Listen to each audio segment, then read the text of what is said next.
Handa na ba para sa ating misyon? At yun na nga, isang taon na nga lumipas simula nung inumpisahan natin bumiyahe.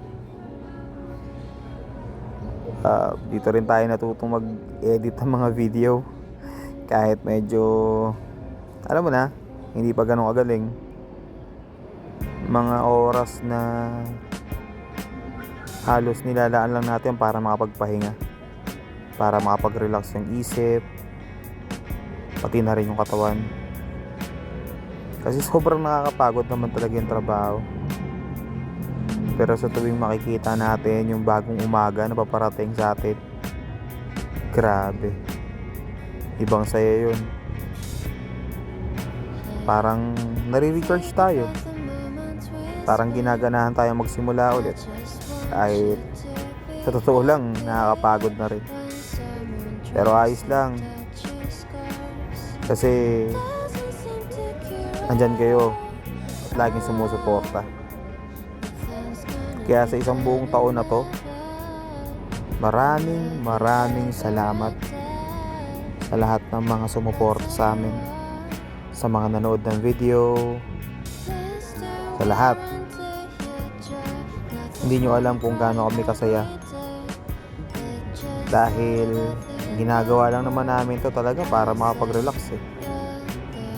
Pero yung nasi-share namin sa inyo, yung relaxation na yun, grabe, out of this world.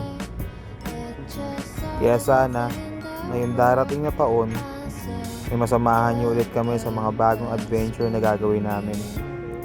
Mga bagong biyahe, bagong saya, ngiti, at pagkatanggal ng stress syempre. So yun, kita-kits ngayon 2026. Sana patuloy nyo kami suportahan at patuloy nyo kami samahan. At syempre, sana nakaka-inspire kami na magpatuloy din kayo sa pagbiyahe, sa pag-i-enjoy, sa pag-relax. Dahil lagi nyo tatandaan na limitado lang ang oras natin sa mundo at hindi yan panghabang buhay. Darating yung oras na magpapahinga tayo at mawawala. Kaya mas mabuti pag sulitin na lang natin.